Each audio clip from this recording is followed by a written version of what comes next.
अरे उसके साथ रहो, उसके साथ, ये सब एक है।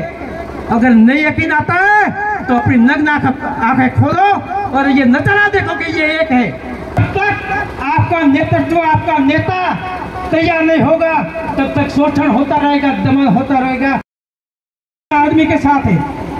इस मन से अपनी दूसरों की आंखों से मत देखो, अपनी नग्न आंखों से खुद नजारा देखो, कौन किसके साथ बैठा है, कौन क्यों बैठा है, ये आप अपनी नग्न आंखों से देखो। मैं आप लोगों से सवाल करना चाहता हूँ, हम इंसान की औलाद है, हम इंसान की औलाद है, इंसान से नफरत नहीं करते, हम महापुरुषों को मानते हैं। हमने जेल गए, हम भी जेल गए अधिकारों के लिए, हमने भी पुलिस की लाठियां खाई है। और वो पीड़ा, ये वही स्थल है, वो पीड़ा न आज भूला हूँ, न कल भूला हूँ, न कभी भूलूंगा। और एक और बात कहना चाहता हूँ, न आपको भूलने दूंगा, न आपको भूलने दूंगा। उस बात को याद रखिएगा। आज मौका आया है, सारे के सारे तैयार होके कहेंगे हम आपके साथ हैं, वो भी कहेगा हम भी आपके साथ हैं। जब मौका आता है, जब आज हम यह प्रोग्राम कर रहे हैं, सम्मान भी ले रहे हैं, लेकिन आपको बताना चाहता हूँ, बाड़मेर में उदाराम मेघवाल सड़कों पे धरना दे रहा है। आज कार्तिक भील का परिवार सिरोही कलेक्ट्रेट के सामने धरने पर बैठा है। 4 महीने हो गए हैं। हम किनसे न्याय की गुहार करें, किनसे न्याय की गुहार करें। आज आपका नेतृत्व कमजोर होने की वजह से, आज अनुसूचित जाति जनजाति का नेतृत्व कमजोर होने की वजह से आपके घरों के सामने अतिक्रमण किया जा रहा है। कौन बोलेगा, बताइए मुझे, कौन बोलता है? आज 7 दिन में, हफ्ते में 4 दिन ज्ञापन में हमारा टाइम निकलता है। हफ्ते में 4 दिन ज्ञापन देता हूँ, ये अधिकारी सब बैठे हैं। अरे एक दिन तो अधिकारी साहब ने भी पूछ लिया कि आपने समाज का ठेका ले रखा है। तो आज इस मंच से मैं कहना चाहता हूँ तमाम लोगों को, हाँ, इस समाज का ठेका ले रखा है। अगर अत्याचार होगा, शोषण होगा, दमन होगा, तो भरत मेघवाल सबसे पहली पंक्ति में खड़ा दिखेगा। मुझे कोई मौत से डर नहीं लगता है, क्योंकि आप लोगों के आशीर्वाद से एक बार तो बच गया, और अब जिंदगी में कोई फर्क नहीं पड़ता है कल किसने देखा है। मौत की कोई गारंटी नहीं है, किसी को नहीं है। जो आदमी पैदा हुआ है वो मरेगा, आज नहीं तो कल मौत निश्चित है। लेकिन घबराने से बच्चा है कि लड़कर मरो, अधिकारों के लिए लड़के मरो। आप किस लिए डरते हो, क्यों डरते हो? अपने हक अधिकारों की बात करने के लिए क्यों डरते हो? आज इकट्ठा तो हो गए, 4 साल से कहाँ गए थे सब लोग? जो एक बुजुर्ग 60 साल का, 75 साल का बुजुर्ग अधिकारियों के सामने गिड़गिड़ाता है, रोता है, चिल्लाता है कि हमारे घर के सामने अतिक्रमण मत करो, मत करो। लेकिन क्या होता है बताइए, क्या होता है? आपको आश्वासन दिया जाता है हटा देंगे। क्यों भाई, क्यों भाई? मजाक समझ रखा है। मैं आप लोगों से कहना चाहता हूँ, मैं पसंद नहीं हूँ, हो सकता है मैं पसंद नहीं हूँ, क्योंकि मैं थोड़ा अलग टाइप का आदमी हूँ। इस मंच के माध्यम से कहता हूँ, मैं थोड़ा हटके काम करने का तरीका जानता हूँ। और ये भरत मेघवाल आंखों में आंखें डालकर बात करना जानता है। कोई किसी को गलत कहता नहीं, और गलत जब समाज के साथ होता है तो डंके की चोट पे, डंके की चोट पे आंखों में आंखें डाल के बात करना जानता हूँ, क्योंकि मैं भी एक वकील हूँ। आप घबराने की जरूरत नहीं है।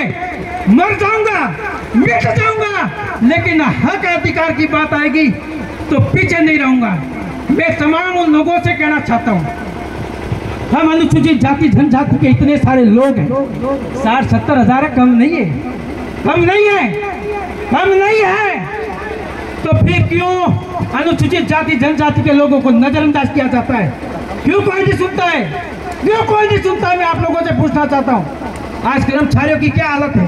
4 साल से मैंने बारीकी से देखा है, बारीकी से देखा है। कर्मचारियों की क्या हालत है?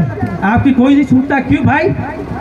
अरे मैं कहूँ किसी के साथ रहो, अरे उसके साथ रहो, उसके साथ, ये सब एक है। अगर नहीं यकीन आता है तो अपनी नग्न आंखें खोलो और ये नजारा देखो कि ये एक है। क्यों नहीं देख पाती हो आप, बताइए मुझे। आप एक बात याद रखिएगा, हम बाबा साहब के औलाद हैं, हम बिरसा मुंडा को मानते हैं, हम ज्योतिबा फूले को मानते हैं, हम साहू जी महाराज को मानते हैं, हम छत्रपति शिवाजी महाराज को मानते हैं। हमें बदले की भावना नहीं है। अगर बदले की भावना होती तो ये तमाम लोग इस मंच पर नहीं दिखते, या सिर्फ अनुसूचित जाति जनजाति के लोग दिखते। अरे हम तो बाबा साहब की औलादे हैं, बदले की नहीं, बदलाव की भावना चाहते हैं, बदलाव लाना चाहते हैं। अरे इंसान की औलादे इंसान से कब तक नफरत करेंगे? अरे हम किसी से कुछ भीख नहीं मांगते और न मांगेंगे, न मांगेंगे। मैं आप लोगों से कहना चाहता हूँ, मैं किसी भी बुजुर्ग के आंखों से आंसू नहीं निकलने दूंगा। सारे के सारे एक तरफ हो जाएंगे, लेकिन हम अब झुकने वाले नहीं है, ना रुकने वाले हैं। अब जो होगा सो देखा जाएगा। बस आपके हौसले को मैं कहना चाहता हूँ, अब आगे बढ़ाते रहो। और युवा साथियों से कहना चाहता हूँ, तालियां बजाना बंद करो। अरे तालियां बजाना बंद करो, क्योंकि हम आज तक तालियां बजाते आए हैं। और ये तालियां मताधिकार का प्रयोग सही तरीके से करो। जब तक आपका नेतृत्व, आपका नेता तैयार नहीं होगा, तब तक शोषण होता रहेगा, दमन होता रहेगा। आपके न ट्रांसफर होंगे, न आपके घरों के सामने से अतिक्रमण हटने वाले। ज्ञापन देते रहो,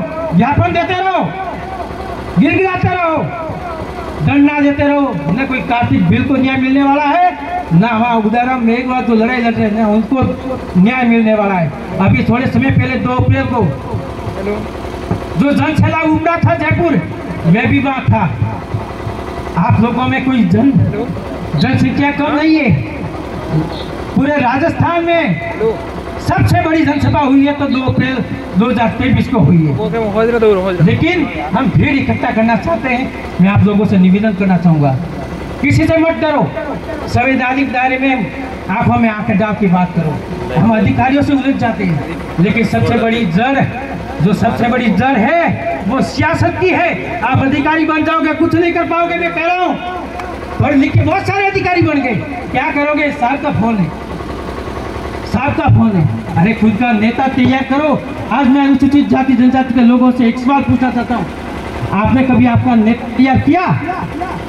फिर गड़गड़ाते हो कि साहब कभी उस होटल में मिलने जाते हो, कभी उस कार्यालय में मिलने जाते हो, कभी लाइन में लग जाते हो, कभी 10 आदमी खड़े रहते हैं कि साहब हम अब मिलने देंगे।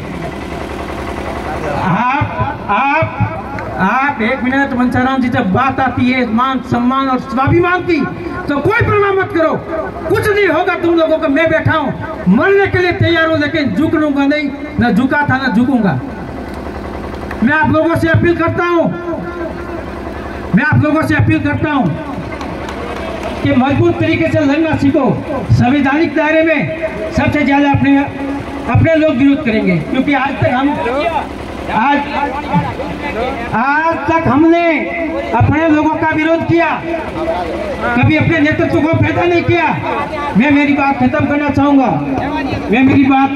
चाहूंगा, लेकिन एक सवाल छोड़ के जाता हूं आप लोगों से। एक सवाल छोड़ना चाहता हूं, या तो गिड़गिड़ाओगे, रोओगे, चिल्लाओगे, ज्ञापन देते रहोगे। आप लोगों से सवाल करना चाहता हूं, बहुत सारे बस खत्म कर रहा हूं। वैसे भी अच्छी बातें कहा किसको सुनने में आती है, किसको पसंद आती है? सही बात कोई सुनना नहीं चाहता, बस तालियां बजाते रहो और जय भीम बोलते रहो। ये तो काम हम सदियों से करते आए। यहाँ बात की जाएगी आत्मसम्मान की, आत्मसात की, बाबा साहब की विचारधारा की। नेतृत्व पैदा नहीं करोगे तब तक कुछ नहीं होगा। गिड़गिड़ाओगे, रोओगे, चिल्लाओगे, और मैं पसंद नहीं हूँ, मत करो पसंद, लेकिन तुम लोगों में बहुत बड़ा नेतृत्व है।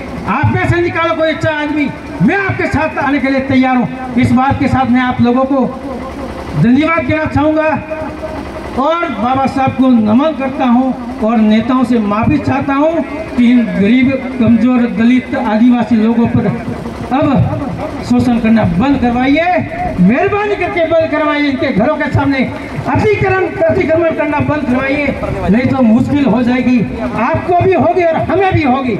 इसी बात के साथ जय भीम, जय जोहार, जय मंडल, आवाज दो।